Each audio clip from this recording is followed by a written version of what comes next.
ધોરણ 10 વિષય ગુજરાતી માધ્યમના બાળકો માટે ગાલાની અપેક્ષિત પબ્લિશ થઈ ચૂકી છે. દોસ્તો, આજે આપણે અપેક્ષિતમાંથી વિભાગ એનું સોલ્યુશન મેળવીશું. તદ ઉપરાંત પેપરમાં એટલે કે સપ્લિમેન્ટરીમાં ઉત્તરવહીમાં કઈ રીતે ઉત્તરો લખવા એની થોડીક માહિતી મેળવી લેશું. મિત્રો, વિભાગ એ એક ગદ્ય વિભાગ રહેશે અને 20 માર્ક્સનો રહેશે. સર્વપ્રથમ તો વિભાગ એના અંદર નીચેના જોડકા યોગ્ય રીતે જોડીને ફરીથી લખો, જેમાં ગદ્યકૃતિ અને સાહિત્ય પ્રકાર. હવે એમાં આપણે એઝ ઇટ ઇઝ લખવાનું છે. આ તદુપરાંત એ ગદ્યકૃતિના અંદર પહેલો, બીજો, ત્રીજો, ચોથો 4 નંબર અને 4 ગદ્યકૃતિના નામ લખી કાઢવાના છે. રેસનો ઘોડો તો એની સાથે શું આવે? નવલિકા. તો આપણે વિભાગ વ્યવસ્થિત પાડીને રેસનો ઘોડો નવલિકા. એ જ રીતે છત્રી હાસ્ય નિબંધ, ગતિભંગ લઘુકથા અને ભૂખથી ભૂંડી ભીખ તો થશે નવલકથા ખંડ. ઓકે, એટલે એક સાથે બે સાથે 3 સાથે અને 4 સાથે ક્લિયર? આગળ વધીએ. નીચે આપેલા વિકલ્પોમાંથી યોગ્ય વિકલ્પ પસંદ કરી ખાલી જગ્યા પૂરો. જેમાં એક જમાનામાં ચીનના લોકો ગામમાં કોઈ માંદું પડે તો ડૉક્ટરને સજા કરતા. છઠ્ઠો પ્રશ્ન, ખાલી જગ્યા. સાગના ઝાડ ખાલી જગ્યા શણગારાયેલા લાગે છે, આજ્ઞાને કારણે.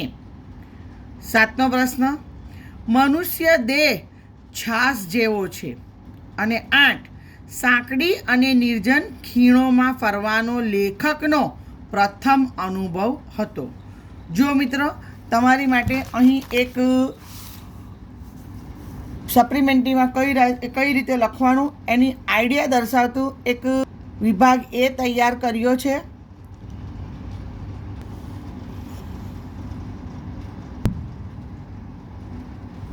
જુઓ, વિભાગ એ અહીંયા તમારે આ જ રીતે સપ્લિમેન્ટરીમાં લખવાનું છે કે વિભાગ એ જોડકા જોડો.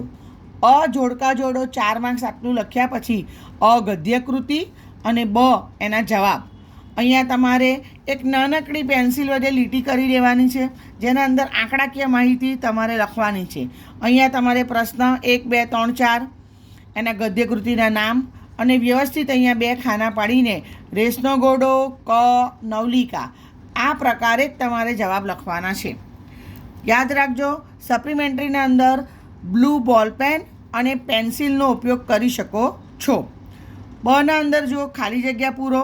ખાલી જગ્યા પૂરોના અંદર તમારે માત્ર ખાલી જગ્યા પૂરો એવું નથી, યોગ્ય વિકલ્પ પસંદ કરીને ખાલી જગ્યા પૂરો છે. તો ખાલી જગ્યા લખવાની અને જે સાચો જવાબ હોય એને અંડરલાઇન કરી દેવાનું. ક્લિયર? અને જ્યાં વિભાગ એનો આ પત્યો અહીંયા પેન્સિલથી લીટી કરી દેવાની છે. પતે એટલે પેન્સિલથી લીટી કરી દેવાની છે. કના અંદર એક વાક્યમાં ઉત્તર લખો છે.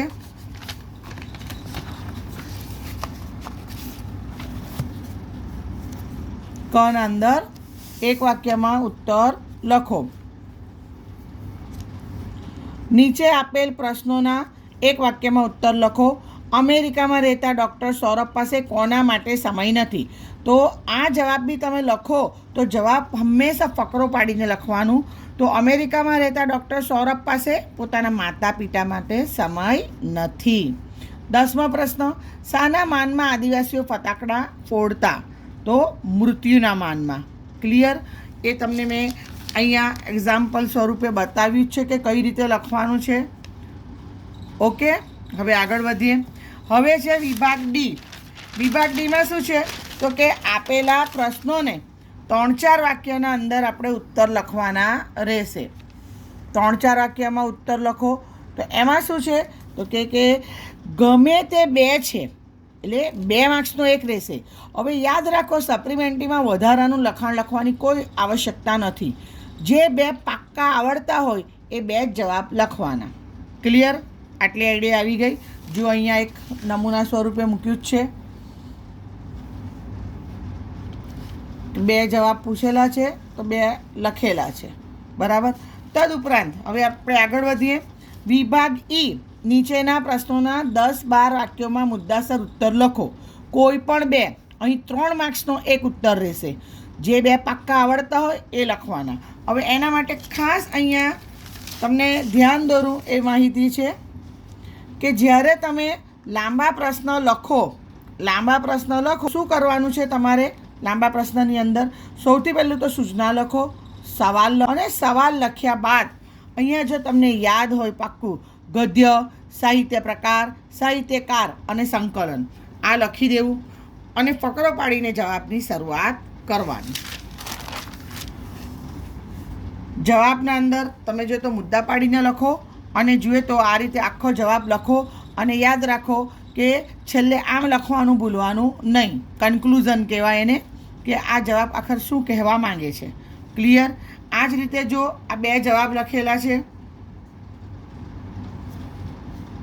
બીજો સવાલ છે છત્રીવાળા પાઠનો 16મો પ્રશ્ન છે કે છત્રી ન ખોવાય એ માટે લેખકને કેવી સલાહો મળી હતી. બરાબર. તો સવાલ લખીને આ રીતે ચોરસ ચોકટું ખાનું બનાવી કાઢો. વ્યવસ્થિત ગદ્ય, સાહિત્યકાર, સાહિત્ય પ્રકાર અને સંકલન લખો અને ત્યાર પછી જવાબની વ્યવસ્થિત શરૂઆત કરો. છેકા કરવાના નહીં. શાંતિથી વ્યવસ્થિત સ્વરૂપે જવાબ લખવાના રહેશે તમારે. અહીં વિભાગ એ તમારો પૂર્ણ થાય છે. વિભાગ એ પૂર્ણ થાય એટલે અહીંયા ડેશ કરી લેવાનું, આખી લાંબી લાઈન કરી લો અને યાદ રાખો હંમેશા નવો વિભાગ નવા પાને લખવાનું છે. વિભાગના પેટા પ્રકાર તો એક લીટી છોડીને જ લખવાના છે. જ્યાં આખો વિભાગ ગદ્ય વિભાગ પૂર્ણ થાય ત્યાં જેટલી પણ લીટી ભરાઈ હોય પાનું છોડી દેવાનું. નવો વિભાગ હંમેશા નવા પાના પર લખવું. ઓકે? કંઈ પણ ક્વેરી હોય તો મને પૂછી શકો છો. All the best for exam. ફરીવાર જોઈ લેજો પેજને બરાબરથી.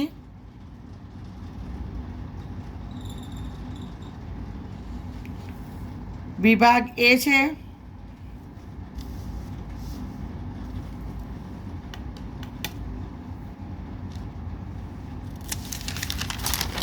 વિભાગ અના અંદર પ્રશ્ન.